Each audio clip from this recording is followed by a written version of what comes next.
okufiirwa omwana ate nze okuvaayo bwe nti I'm not after money. I don't have money but I'm not after money. The death of my boy, okufa kw'omwana wange tekumpa platform kufunamu ssente.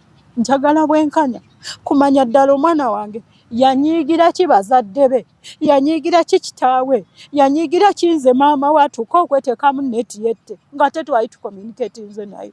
Naye mwami wange mujaasi naye teyafuna bwenkanya ku kufa kw'omwana. Kaakati ani anaayamba omuntu ku nsi kuno? Essomero ne litafaayo kubanga nze omwana wange lwafa salabako mwana wa Kisubi ngazze wange waka. Tebajjayo. N'emikwano gye?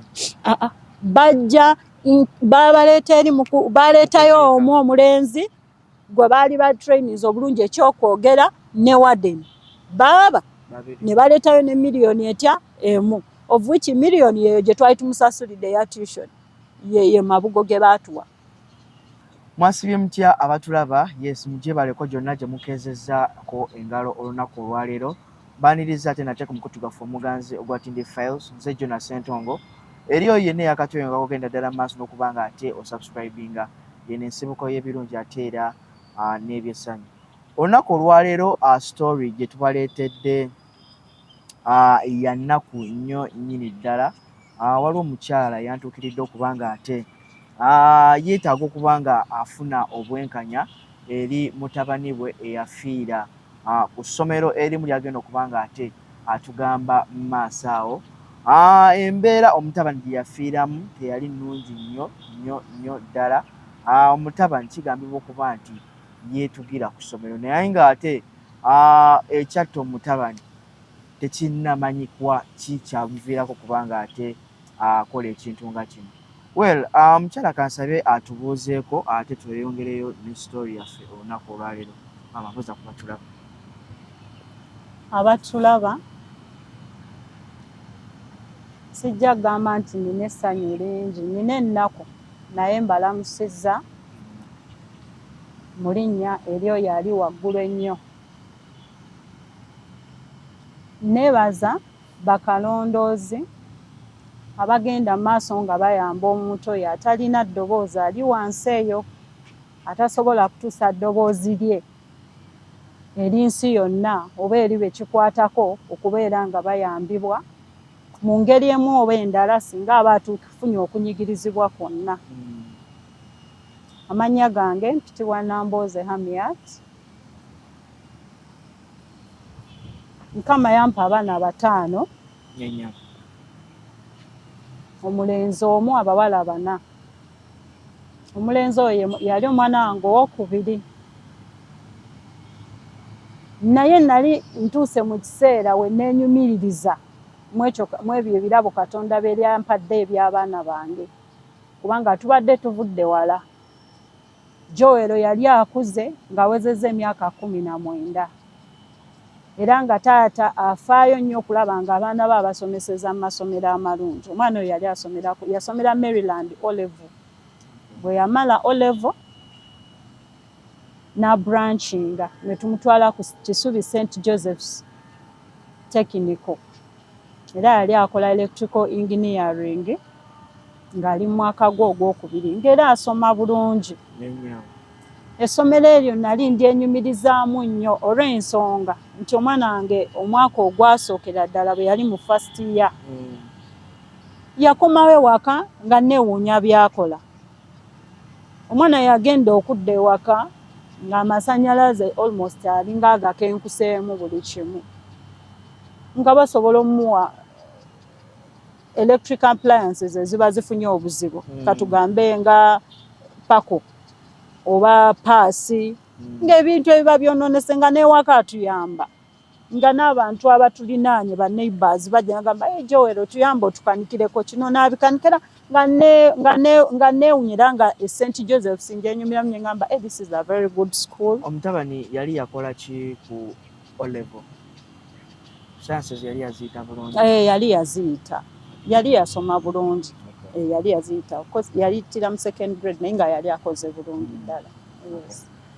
Kati kwe kweyongera yakola electrical engineering. N'akomawo ng'atuwa essuubi era yakomangawo awo awaka nakubuulira naye kenyini nga yenyumiriza mukosi gyakola ki gyakola mu kaseera ako nga naffe tulina essanyu nga high hopes ze tulina mu ye era ogwo omwaka bwe gwali gugwako first yange eweddeko gwali mwaka ki we yajoininga Technical Institute 2023 2023 February kubanga balinga basoma mu terms basoma mu terms nga these other institutes yes nga basoma mu terms era nga bajoiningirawo almost nga aba primary ne secondary batandikira so na joininga dadwe namutwala nakomangawo ngero omulaba munyiikivu mukyakola nagamba era afuba nnyo okukola ate nga ne dadi amugambo ino okuperforminga obulungi n'okola ki nonsanyusa tonswaza mwana wange dadi abadde ng'afaayo nnyo eri abaana be era afuba okulaba nga abatwala mu masomero amalungi Joel bwe yajoininga St. Joseph's n'amala first year nemba musanyufu bwe yagenda mu second year era neneeyongera ogamba Mukama Katonda nsabira nnyo abaana bange nasabiranga nnyo Joel nga njagala nti nga bamazeko first year ne second year agikolekwe agimale bulungi second year yaddayo ku ssomero bareportinga ennaku z'omwezi 2 bareportinga ennaku z'omwezi 2 n'abeerayo ku ssomero n'asoma yagenda okureportinga back dadi yali taliiwo ng'agenze ku mirimu tatera kubeera waka aba busy yali agenze ku mirimu nga amazeko ebbanga nga taliiwo Joel n'agenda ku ssomero n'areportinga n'abeerayo okuva second paka ng'ennaku z'omwezi 10 n'akomawo okewaka yali asula ku ssomero yali asula ku ssomero naye nga mu some weekends atera najjako coach ewaka naye nga bwe yabanga wakomawo ngawo waka yali muntu wa buvunaanyizibwa nnyo ng'asaba warden oba head of department era bankubiranga amasimu maama Joel mutabani wonno oyo mbw ayagala kudda waka kitegeeza balinga babakkiriza okuddako ewaka sigamba nti babasibiranga ku ssomero all time kasita osaba olukusa ne bakonfaminga nti okomawo waka weekend yokka si buli lunaku naye weekend kati omwana ono ng'asaba n'akomawo era eyo Saturday ya 10th of February yasaba n'akomawo kewaka bwe namulaba n'ensanyuka ngamba ekikoze bulungi okomewo nga ne dadi akola ki wali omulabeko n'akomawo ne dadi n'asanyuka nagamba wali ozzeeyo ku ssomero nga sikoze eki sikulabyeko n'akomawo nagamba naye nzirayo enkya mbalabako leero naye enkya nkola ki nzirayo nti it's well ojja kukola ki ogendanga ku Saturday naddayo ku Sunday n'addayo ku Sunday kati ku Sunday olwo twali tugenda ku kyaki okusaba twali tugenda tulinawo akamotoka kafaawo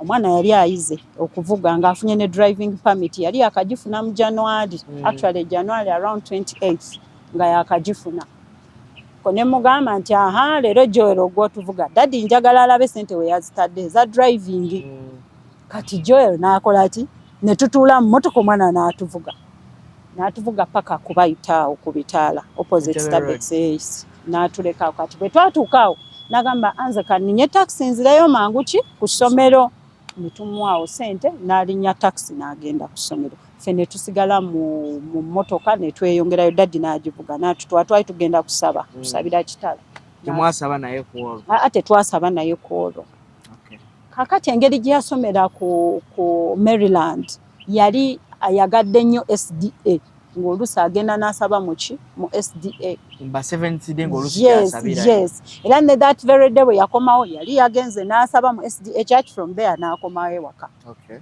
kakati ffe ne tweyongerayo ne tugenda ku church ne tumanya nti omwana tumulabyeko mulungi alyoke n'addayo ku ssomero kati bwe yaddayo ku ssomero yaddayo nga ku 11th yali Sunday kati 12th Monday n'abanga communicating ene ewaka yakeranga n'akwerezaako ka chat mami praise God how are you n'omubuulira bw'oli kati nenyo Joel yali akola certificate by'amasanyalaze yali akola certificate by'amasanyalaze kati n'akola ki n'amperezanga bu chats praise God mami how are you ayoke nembuddamu kati Thursday 15th results z'abaana ba senior fo zaakomawo abaali batudde mu 2023 zaakomawo 2024 February 15th kati ye n'aba ng'ali excited nnyo kulaba nabe abanne abaali ba performance obulungi ku Maryland. Mikwano gye be yaleka mikwano gye yes.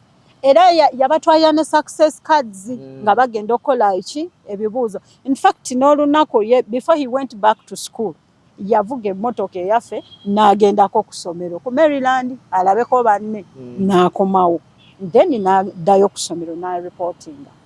So ku 15th okwo bw'aba ne excitement eyo nti banne baperforminze bulungi ne daddy yali akyali ewaka ayina ne sister we gwaddako baali waka Joel n'abakubira essimu n'abagamba do you know what my friends have performed very well n'apostinga ne ku gundi ye ku status ye n'ateekako banne obufaananyi obwo bwali buze n'abupostingako. Gwe mikono gye wali ogimanya egyo? Sijja kulimba mba bize naye nga mikwano gye sijja kulima ninako abamu be nali mmanyi naye ate omulala gwe yali asinga ennyo okwagala mukwano gwe Jafali yali asomera ku Mapeera ng'agamba naye yaperforminze bulungi mani mikwano gyange giperforminze bulungi akubidde daddy n'akubira ne sister nze nalina meeting e Wakiso so nali siri ku ssimu ebiseera ebyo kola olunaku kati nze nampeereza ka chat nenkasangako ekiro ku WhatsApp kati mweba meeting nenkomawo nentuuka ewaka nemaliriza byenkoze nentuula bwe natuula nembikula mu simu yange kwe kusangako ka chat ate yali online. What time was it? It was 10:30 sawa 4 n'ekitundu ez'ekiro olwo lwe natuula nga ndi free nenzira ku simu kati bwe nkalaba nemuddamu ngali online bw'abeera online nemuddamu how are you naye kati nali nkooyi nga nototunuma so tetwakyatinga nnyo kiri awo naye bwe namulaba nti tukyatinze twogedde anengamba mukama mulungi mutabani wange gyali. Ati nenyo how often would you talk to Joel? Let me say daily. Twalinganga tuko nga mpeerezayo at least mami praise God. How are you? How is home? How is school? Okay. Kubanga nsomesa. How is school? How are you? Ne muddamu. Kasa mugamba mfai ne mubuuza ye nti pray for me mami. This second year sinyangu. Naye I'm even praying and fasting. The very day he came home yangamba he was praying and fasting. Naddayo kusoma ngamba that is very good. The fear of the Lord is the beginning of what? Wisdom. It is well if you're praying, God is with you. And era Bible tugamba nti ne bw'obulwa amagezi n'okumanya weebuuze ku Mukama weebuuze ku Mwoyo Omutukuvu ajja kuwa amagezi. So it is very okay if you're praying. Nze njogedde n'omwana wange ndi comfortable mwana wange ali ki bulungi neneebaka enkeera yalwo 16th of February yali public holiday eyo gye baselebratinga late Janani Lumu. Twali nga tulina mukyala muyita maama mukwano gwaffe tusaba naye nga yatu invitinze ayina muwala we yali agenda okutikkirwa naye nga institute yali agenda okukola graduation. It was just next ku ya St. Joseph. Joel kwasomera. Yes, Joel yali asomera ku St. Joseph's.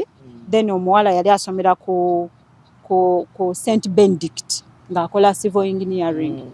Nga bagraduatinga kati maama wo n'omuwala nga agambye nti atu-invitinze ku lunch on that Friday.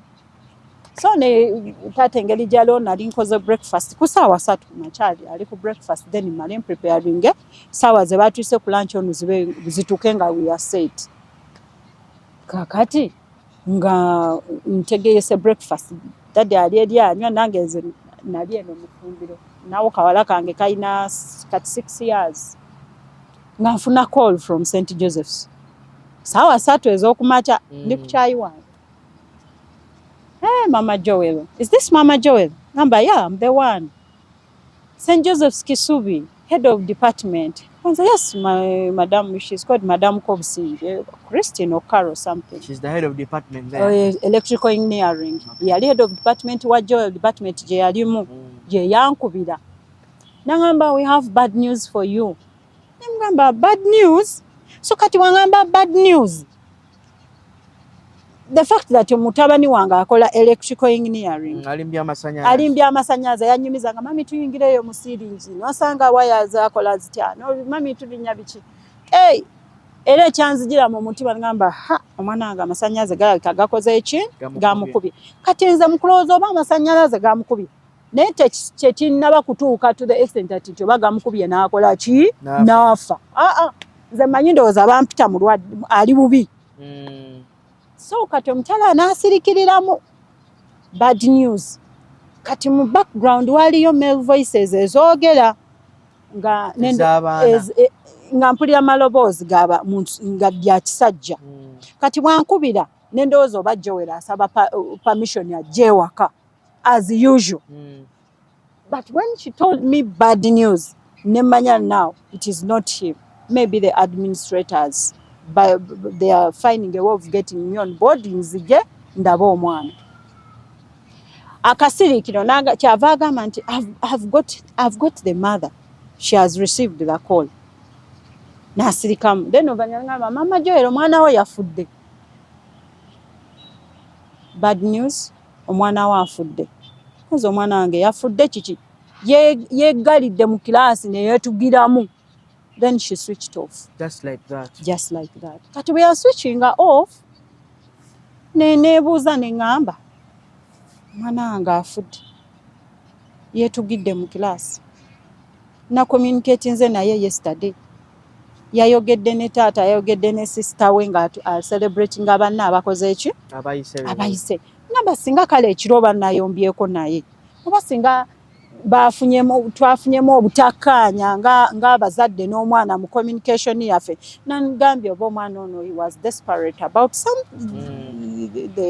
the quarrel or something naye watuuse okwebaka ng'oyogedde naye nga yes ne sister we kakati ate ekisinga ekintabula nti sister we bwe tumala okumufuna agamawulire nti brother we yafudde yeetuze isanagana naye mami kusawa mwendeza okumakya tubadde tukyatinga ne Joel nangamba tagenda kusobola kukola ki kukomawo waka wadde public holiday naye bali busy ki ku ssomero he may come back this side in March naye if I have some money I send for him the sister ye mukulu wa Joel yes Joel gwaddako the girl is called Joan kati nga nze Joel twogedde mami kati Joel muli actually ekyo yabitugamba afterwards kubanga naye okumubuulira nti brother we yafudde tetwamugwako bugwi yes kubanga naye yali akola internship awo ku grade B she's doing lab technology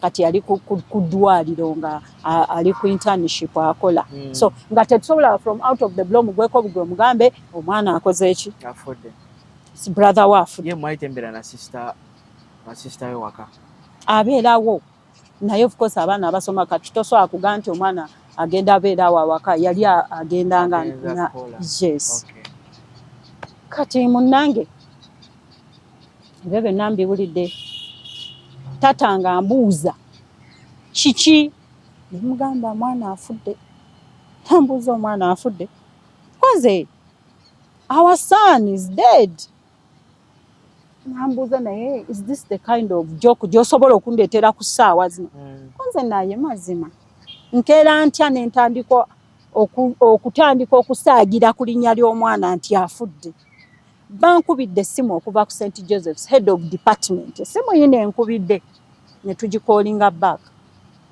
no one received it was kept busy ne tukuba essimu n'agamba no give me the car keys nembimu nakwata ebisumuluzo bwe yakwata ebisumuluzo mwaddamu ne mukuba essimu ku ssomero twaddamu enamba eri yankubidde twaddamu ne tugikubirako kati bwe tuddamu egikubirako tewali yakwata so kati mu butagikwata tata n'agamba mpa ebisumuluzo by'emmotoka nkole ki nde naye nenziruka ebweru neŋŋamba banneiba bannange batubikidde omwana waffe akoze eki afudde mbu Joel yeetuze ne Joel nayogedde naye neyayogedde ne taata we ekiro nayogedde ne Joel niba ŋŋamba Joel yeetuze nga twamukoze eki baneiba ne bagamba munyambe mugende ne taata waaki w'omwana ono. Nze I can't stand okulaba omwana wange ng'aleebeeta bw'ati oba yeetugisiza muguwa oba waya z'amasannyalaze bw'aba yanyiize nnyo kwegamba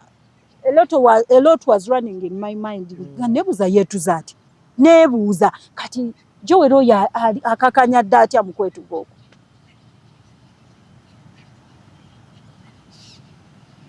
Kati anaavuga emmotoka n'agenda Ekisubi St. Joseph's.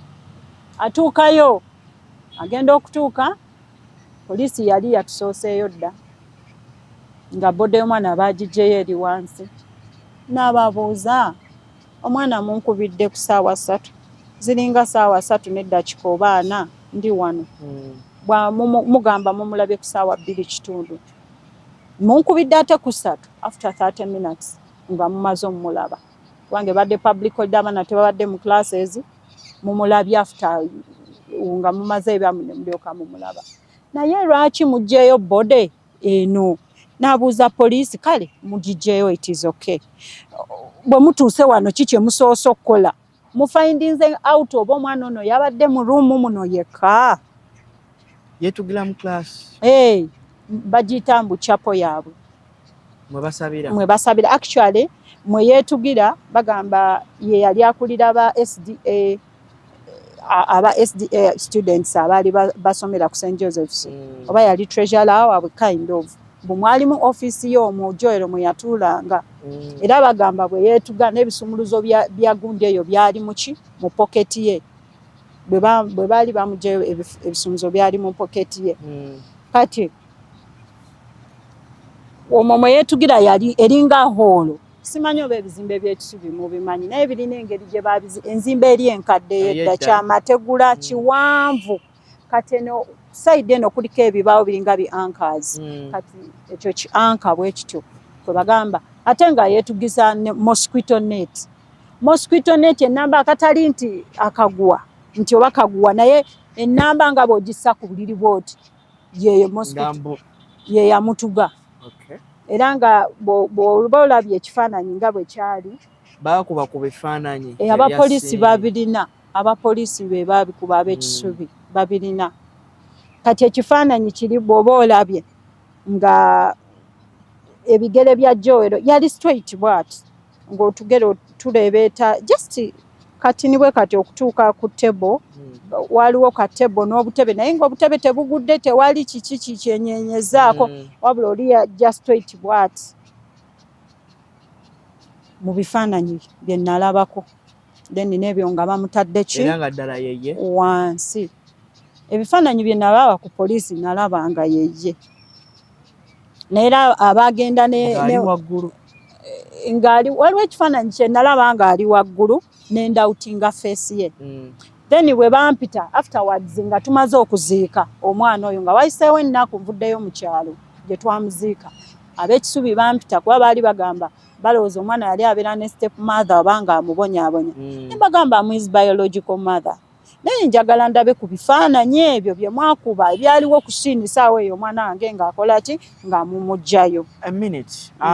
Essomero lyo ligamba nti ekyaviirako omwana okukola kino eno nti yali afuna ttokya okuva ewa step mother we. Bo bagamba nti omwana ono alabika ewaka oba yalina obuzibu oba okuva ewaka. Yalina embeera gyayo. Kwali kuteebereza.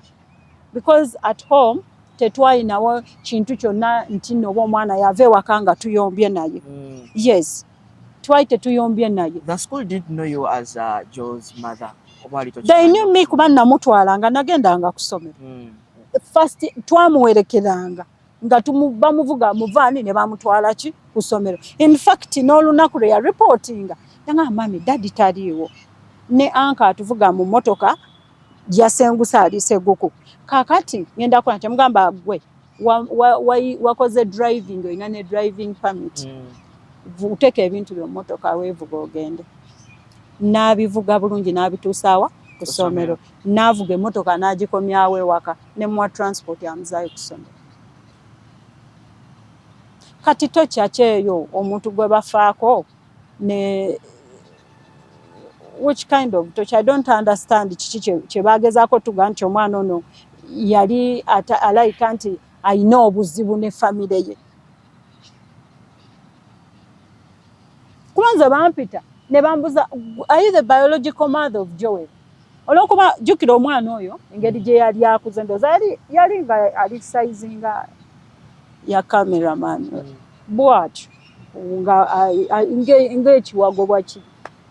Kati nga bwembeera naye toyinza kukkiriza nti mwana wange. Era nze bw'ombeera n'abaana bange abantu bayinza abamu balinga abagamba nti si baana bange, tebabampa. Naye abaana bange mbenkuliza, sivangako waka ne nvaawo nti nvuddewo mbalese, mbeera nabo. Taata abeera ku mirimu, abeerawo ne tubeera naye nti oba tubaddeko naye emyezi nga gijjo n'addayo ne bamwasayininga mission n'akola. Taata yakola mirimu ki? Mujaasi wa Air Force. How was Joel's behavior before his death? But when he came at home, he was very normal and very happy. Ebiseera bye yakoma waka yampromisinga mami era bwenkomawo mbadde nkolera internship ku ssomero. Naye mami, singa mbadde nsobola okufunako mu bumeme nenkolerako internship yange muki elsewhere nga sigikoledde ku ssomero. Nengamba kale njagezaako ndabe communicatingeko with one of your uncles. Tulabe if you can get a place in Umeme n'okolerayo internship. Nengezaako kubira waliwo anti we alina mwami we asobola okumuconnectingayo agenda akolereyo ki internship. And they had started and he was communicating with the auntie. Obadde ongamba wali oluvannyuma lw'okuba nga muvudde mu kuzika essomero lyakuyita. Si ssomero, poliisi ey'Ekisubi. Poliisi y'Ekisubi bampita. Kati bo baali tebaagala kwogera ne taata nga bagamba taata yabeera aggressive. Naye nze nsuubira he was right. Kubanga tosobola kufiirwa omwana wo gwe wabadde naye yesterday nga temuyombye. Oba bo batugamba nti oba omwana alayika yalina obuzibu, omwana yali desperate, omwana yakeeranga nnyo n'agenda mu classes n'abeerayo yekka. Omwana yagendanga kusoma bitabo bye. Ne wakanze wange abaana baali bakola ki? Bakeera. Ne ku masomero yonna abaana bange basomera mu bisulo. Bamanyira okukeera. Those morning preps kati nga bw'omutwala nti agenze kusoma ku institute nga ate he knows what he wants. He's not this boy until you push him, go and read.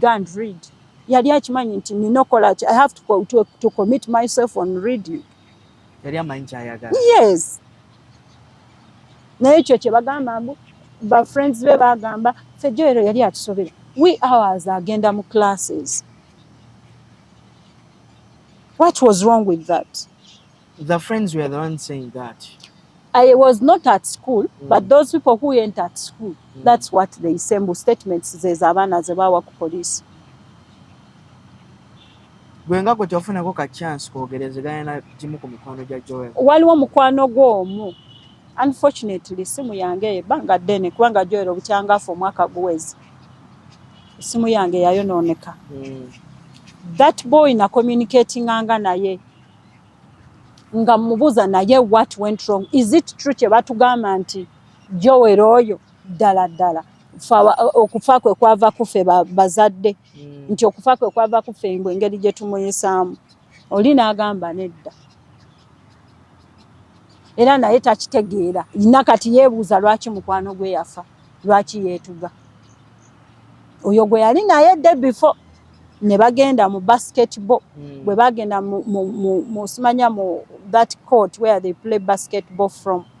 Nga bakomawo. Na Joel was so excited. Ngamba, tomorrow I want us to go to Air Force. Naye you keep this ball. If you don't see me, don't look for me. Keep the ball, they might steal it from me.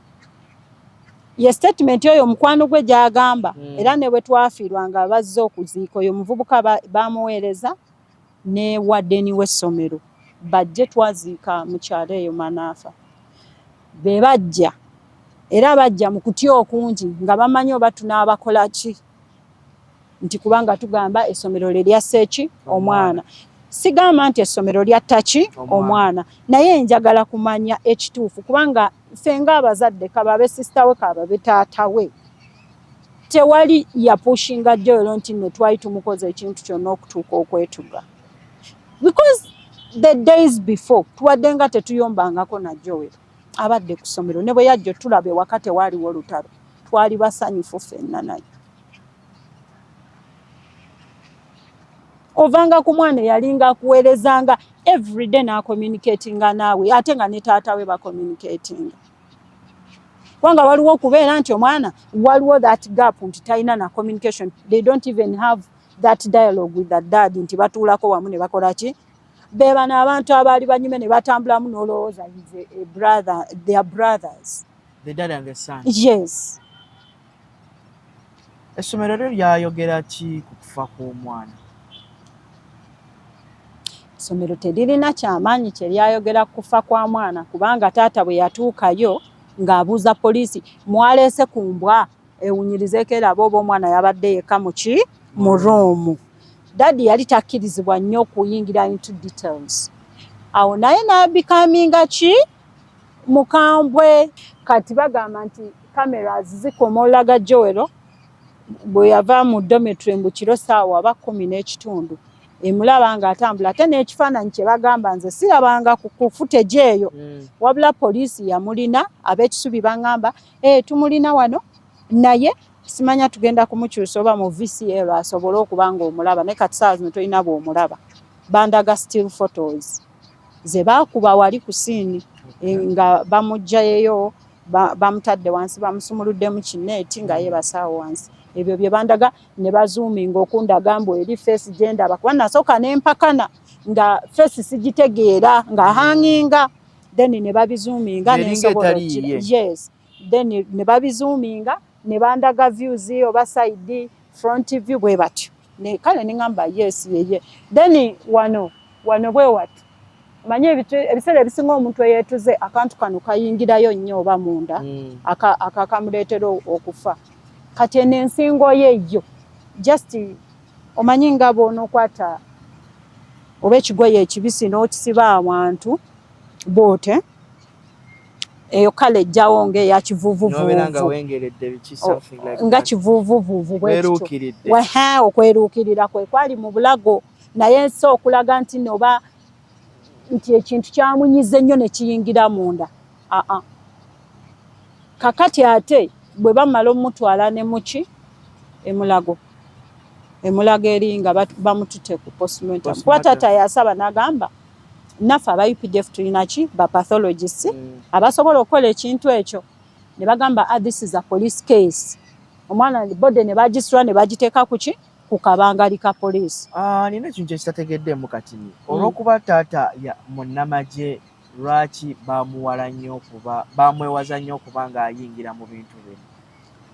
Yali police case kati ye yagezaako okukola nga bw'asobola ye naye bagamba yabalwanyisa yabasindika naye of course ng'omuntu afiiriddwa omuntu gw'oyagala banange tosobola you cannot just be there and start laughing and look on you know bode y'omwana wange ngisanze mugijjeyo sirabiddeko ddala nti ahanginga oba akola ki temututte ddala ligamba nti kale katuleete embwa tulabe kale tukkirize nti yabadde yekka mu ruumu mutugambye ruumu yabadde yeesibiddemu ate bwe tukuze wano mugamba munne ye yazze bwe yayingidde mu ruumu n'ayekanga bode ng'ereebeeta naye nga mwagambye yabadde yakoze eki yeesibiddemu oba okitegeera. Postmortem report yo yali egamba etya? Ke nalabako akapapula akati kalinga actually ka receipt we kati kubanga ku Entebbe police central police nagendayo bampita okuteekinga statement yange ng'eya maama ke nalabako kaliko death by hanging bwe kati that was the report. Yes, it was from Mulago mortuary Mulago hospital gye bakolera postmortem. Kati yo poliisi biki ebirala byagendera ddala maaso okuba nga ate bategeeza ku kaakati taata yafuba nnyo okulaba poliisi eno emuwe report proceeding agende mu maaso n'omusango gugende mu kooti naye bamugamba nga wait after 2 weeks wait after this bwagendayo so oba CID what is not around, we are waiting for OC what is not around, ebintu bwe bityo. We supposed to do this, waliwo bye tulina okwongeramu file eno tulyoke tukuwe report yonna ng'eri full ogikole ki to give you a full report we have to wait for so and so.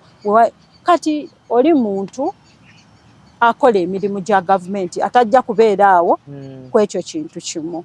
Alina okubako n'ebirala byakola. Exactly. Balinga abamwetoolooza. Exactly. So bad. Okay, oluvannyuma lw'okufa kwa Joel, omu ku baana ku mikwano gya Joel, bw'oyogeramu koko nabo bakugamba mbeera ki eyaliwo after all that? Sirina baana be nali njogeddeko nabo. Wakati omwaka guweredde ddala. Joel bukyanga yafa February 16 ne tumuzikanga 18. Kati omwaka guyiseewo. Essomero teritukubirangako okujjako nti nze nali ku platform y'aba parents. PTA? No, ku platform ku forum ey'essomero. Okay. WhatsApp group y'essomero y'aba parents. Nti sometimes I follow up bye baba bakola oluusi nze nganze omuzadde kati Joel oba bwe yaweza omwaka nakipostingako nti leero Joel awezezza omwaka bukyanga afa. Then ne wali emabega nga Joel yakafa nabeerako nnyo ku platform okwo nga mpostinga nga nsendingako nengamba naye mwe abalumiriza nti Joel ono mbulwaki abazadde tetuleka abaana ne beerondera ebintu bye bakola ki bye baba basobola okusoma. Mazima mu first year Joel ayinamu retake yonna nti yali alemereddwa afailinze, he cannot do all the course units he's doing, he cannot perform well. Results bwe zaakomawo Joel of course yafa kati naye results bwe zaakomawo ziragako nti no Joel ya performinga bubi. I think it was one of the instructors yaddamu no. Kati group, what causes these comments nti abaana mu batuuze mu bakansolinge bakole bye basobola okukola. Joel yali yenyumiriza mu kye yali asoma. Abazadde bo baali ku kimu bannange tukansolinga abaana tubatuuze, abaana balina ebizibu bye bakola ki bye bayitamu. Nkimanya abaana balina ebizibu bye bayitamu. Bo bazadde banne ensonga yo baajogerako ki according ku platform eyo gye mwalimu? Abazadde abasinga baali bansaasira, baali basaasira famire y'omwana. Baali basaasira ki famire y'omwana. Naye ng'obukosi bo bakugamba tukkirize nti omwana yakoze ki yafudde tagenda kudda.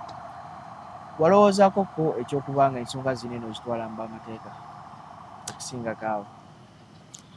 Twakirowoozaako ne tukontaktingako ku kanso omu era yali ebintu bino agenza abikwasaganya naye tetwasobola kufacilitatinga kintu kino nga bwe kirina kutambuzibwa okumuwa obusobozi kubanga bino ebintu bya ssente, transport, genda wano genda wali. Tulina obuvunaanyizibwa bungi, tulina abaana abalala ab'okuweerera, ab'okusomesa, obuvunaanyizibwa bungi. Sijja gamba nti no twandikutte ssente. It's an expensive process. Yes, ate ne mu kyo lwaki in fact saayagala nnyo nze nga maama kubanga ye taata yakirimu nnyo nti he has to find justice for the death of our son. Yafuba nnyo okwesiba ku poliisi, yatambula era akoze kinene nnyo up to today. Naye nze nga maama ngamba naye omwana wange afudde tagenda kudda. Ebintu nga bwe mbiraba ebigenda maaso, abantu bangi bafiiriddwa abantu baabwe mu ngeri ezitategeerekeka tebafunye bwenkanya. Kati ne bwena tunakinvestingamu obudde ne ssente ng'omwana wange tagenda kudda. Ensonga lwaki nasirika paka leero naye ekya Elishama kyankubye wala. Omwana Elishama emboozi ye nalabye nga efaanaganyemu n'ey'omwana wange.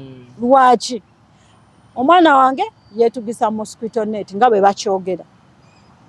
Poliisi nejjawo body nga taata tannatuuka. Ne Elishama y'ensonga ki yemu kati ate ndaba anko Elishama ono bwe yalemeddeko alinga ye ate yatuuse ku mazima nange kwe kuvaayo ne ŋŋamba tomanya oba oli awo nange bwe nvaayo ne njogera bwe nti abantu abansingako obuyinza basobola okuyingira mu nsonga zino ne tufuna obwenkanya bwe wabaawo abaana babadde battibwa mu ngeri emu bw'etyo ku St. Joseph's Kisubi kireme kuddamu kubeerawo kubanga omwana ono alina sisita we Mukama nsaba omuganda wasoma naye bamugamba gowawona okubanga brother wo ne bode mwagirabako temwandigirabye nako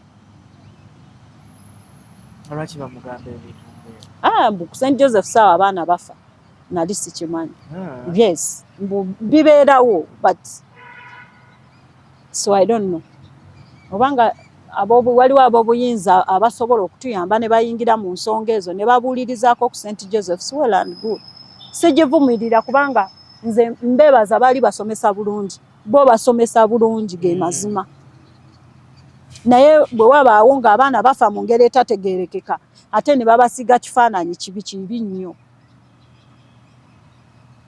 nnyo bwe wabaawo okuzibiikiriza obutuufu bw'amazima ne butavaayo buki bulungi kubanga nze omwana wange bwe yafa taata bwe baatuukayo already oba board of directors baali batudde omwana yafiiriddemu eno building bodde bagijeyo nga bali batudde bakola meeting bakansolinge bano abaana abalala bakansolinge batuuza meeting bakansolinge bano abaana abalala abasigaddewo obutaba na stress babakansolinge baleme kukola ng'oli kyakoze ki kyeyeekoze okusinziira ku mbeera ze bayitamu abaana babeere open baveeyo bakole ki boogere ebintu ebiba bibaluma oba okutulugunyizibwa kwe baba bayitamu naye si buli mwana nti aba atulugunyizibwa ate omuzadde okukambuwalira omwana tekitegeeza nti aba amutulugunya ate gy'olwo tewali yali amukambuwalira nti enkambuwalira embi okusinziira engeri gy'onyumizamu engeri gye mwali muyisamu Joel tolabawo ngeri yonna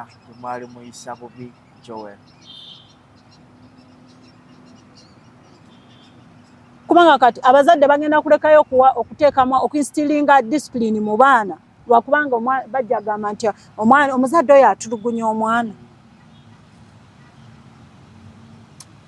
kibi nnyo anyways nga tumaliriza njagala okuba omulanga eri ebitongole bekikwatako kubanga ate mu kaseera kano yadde yes Joel yafa it's now 1 year past naye ku lw'obulungi lw'abaana abalala oba ku lw'obulungi kwebyo ebibeera mu masomero gye tutabeera mu kaseera kano isa omulanga gwo eri abo bekikwatako osobole okuba nga ate naawe ofuna obwenkanya mu kaseera kano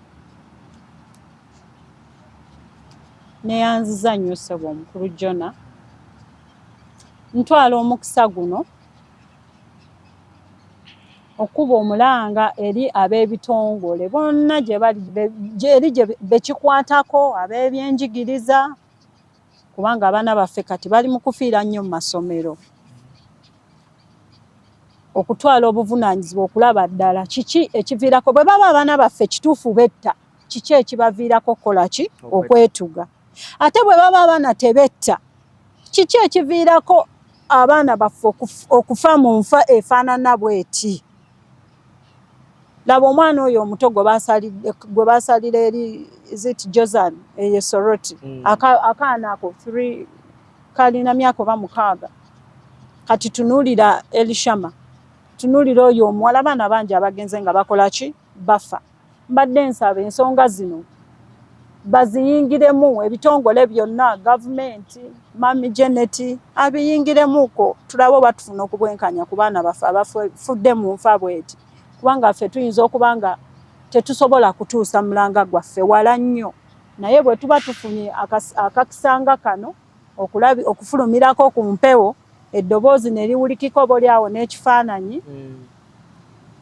bwe kiba kikosezza nga nkoze ekintu kino bansonyiwe naye nange nnumwa nnyo kubanga nafiirwako omwana wange oyo mwana nze abaana wange mbakuzizza nga mpita mu bintu bingi omwana omumukuza okumujja mu buto okumutuusa 19 years tokiyita kyangu. Certainly is a thing. Abantu ne bwoba olina ssente naye n'okuza omwana wo n'akula bw'atyo. Omwana okuvaako afuuse mukulu munno, bannange batuyambe. Abasobola okutuyamba batuyambe. Mutuyambire ddala. Nange ndi mukyala musomesa. Naye nnumizibwa nnyo era bwe nalaba emboozi ya Elishama. Obwongo bwange ne ngamba nti Joel wange yafa mu February ne Elishama afudde mu February. Kyannuma nnyo. Omwana wange yafanga mosquito net ye muli mu bulago. Bagambye ne Elishama mosquito net ye yamutuze. I felt so bad. I feel so bad. Nze siddangamu kubeera kyekimu okuva omwana oyo yafa. Taata w'omwana wange taddangamu kubeera kyekimu okuva omwana oyo yafa.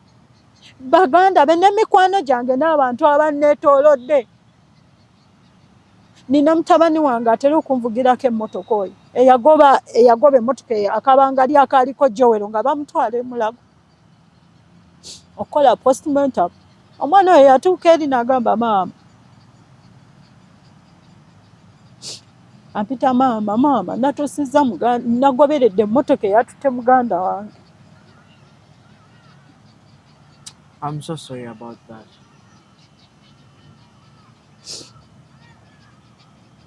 Ate bagamba ne postmortem eyakolebwa yagisayiningako si ye yagikola.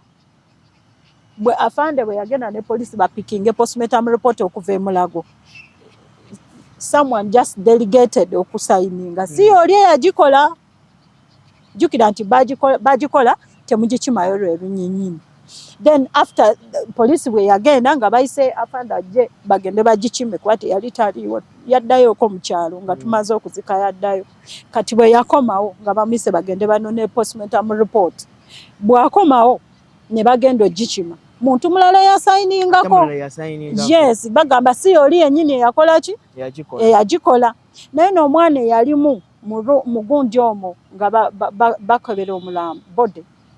Agamba nti dokita byebyo bintu byabwe bwe bakola ne basalaasala biki ne bajjamu. Okebera akantu kano. Bagamba omuntu eyeetuze akantu okaguwako bekamunyiga akantu kano bakakutuka bakakola katya. Yes. Naye akajero bakajjamu ng'omusawo akanyiga nga kali intact tekakutuka bo kitegedde. Mwalimu omwana yali mugabakola. Oli omuvubuka eyavuga emmotoka yaffe ng'agoba poliisi. Jukira poliisi bakwata bode ne bajjeka kabangali nga mu afande abalemesa ayagala bode emmotoka y'amagye yaliwe yalina tumutwalo ba ekatabi. Waliyo mochare nayo. Bagamba at least omwana wange kamutwale mu MRS ekatabi kwa nayo waliyo ba pathologist. Kati police n'esitwala gamba this is a police case now. Wadde muli military but this is a police what case. Ne bakwata bode ne bagitwala. Kati ono omwana n'avuga emmotoka nga agoberera bode eri. Ye yali atwala ono omwana wange nga brother we n'agigoberera paka e Mulago. Kati bano abalala abagenderako abava mu Air Force abagenderako tebabakkiriza kuyingira basigala wabweru. Era ne baba nga nono omulenzi yayingira teyayingira na simu mu mochare mwe bakolera eri process. Kati ye naye ng'alaba omusawo byakola ki byayogera n'agamba nti bakebedde kano akantu ka Joel tekakutuka kali nga bwe bakaniga kakola ki simanyanga kaddawe. Kati awo nyine omusawo teyabaako nsonga gyayogera ku nsonga eyo. Ekirala simanye bakebere ekibumba kyaliko some blood stains. Gundi mbo yalinga suffocation kind of yafuna clot no oba ku liver mbu kwaliko bu stains bwa blood tebamanyi oba kiki and checking aba mu lubuto temwali mu mmere kubanga yali asiiba oba kitegedde. Oli omuvubuka bwe yannyumiza nga maama nze nalimu nga Joel bamukola buli kimu kye nalaba nga bakebera abasawo bye balina okukola naye bagamba kana akantu tekamenyeka kano bakati tekakutukanga omuntu eyeetuze nti yeetugisiza akagwa. So balwa kuba yali neeti nti kyali kinene I don't know. Naye nga ne report teraga ebyo details ezo nti oba live baddeko bu stains bw'omusaayi oba kiki no. Oli yalimu omulenzi ng'alaba bye bakola. I'm really very so sorry about that. naye kituluma nnyo okufiirwa abaana baffe bwe tutyo okufiirwa omwana ate nze okuvaayo bwe nti I'm not after money. I don't have money but I'm not after money. The death of my boy, okufa kw'omwana wange tekumpa platform kufunamu ssente. Njagala bwenkanya kumanya ddala omwana wange yanyiigira ki bazadde be, yanyiigira ki kitaawe, yanyiigira ki nze maama we atuuka okweteekamu neti yette ng'ate twali tucommunicatinze naye. Ku busobozi obutono bwe tulina twali tusobola okumusomesa ku Maryland. Twali tusobola omusomesa, twasomeseza basita be ku Seroma. Ku busobozi obutono bwe tulina twali twewaayo tusobola okulya obubi abaana baffe ne basoma. Naye lwaki ne taata we bulijjo abantu mbalaba ku mativi nga bagamba abasirikale bakola ki, naye omwana wange kitaawe mujaasi naye taata we mujaasi naye yayisibwa nga civilian. Yes, abantu bulijjo nze ndaba bagamba kubanga bali b'amagye kubanga balina baki, naye mwami wange mujaasi naye teyafuna bwenkanya ku kufa kw'omwana. Kaakati ani anaayamba omuntu ku nsi kuno? Ani anaatuyamba? Oba abaana baffe bafa ku masomero ng'enkoko oba ng'ekisolo, omwana n'afa bw'atyo essomero ne litafaayo. Kubanga nze omwana wange lwafa salabako mwana wa Kisubi ng'azze wange waka, tebajjayo. N'emikwano gyo? Bajja baleetayo omu omulenzi gwe baali ba trainings obulungi ekyokwogera ne Warden baaba ne baleetayo ne miliyoni etya emu, of which miliyoni yeyo gye twali tumusasulidde ya tuition ye mabugo ge baatuwa.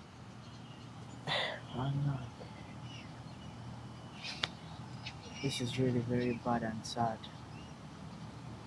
Naye nze ekinzijayo okufa kwa Elishama kwantuusizza wala, ate bwe ndabye anko we ng'akirwanyisizza ate n'atuuka ku mazima.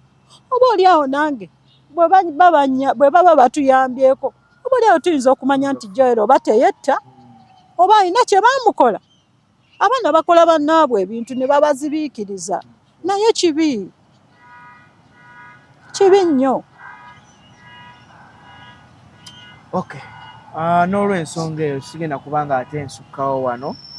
Emboozi y'omukyala mugiwulidde, afuna okulumizibwa kungi nnyo ku nfa ya mutabani we gy'atamanyi nti oba ddala kituufu yali yeetuze. Ebibuuzo bingi ansa ntini, naye kyonna mu byonna tusaba bekikwatako minisitule ez'enjawulo naddala ku mbeera z'abantu ku baana zisobole okuba nga ate zivaayo. Weewaawo tomanya amazima gayinza okuba nga ate gasobola okuvaayo mu mbeera ng'eyo. Maama wa Joel asobole naye okuba nga ate ategeerera ddala kiki ne taata we ne baganda be ne mikwano gye ekyatuuka ku mwana oyo Joel eyafa, kati nga wayise omwaka mulambirira, yafa February omwaka guli ogwaggwa. N'olw'ensonga eyo sigenda kubanga ate nsukka wano, nkoze ne Lawrence ku kamera, nze Jonas Ssentongo, Mukutu Tindi Files. Mubeere bulungi, mweraba.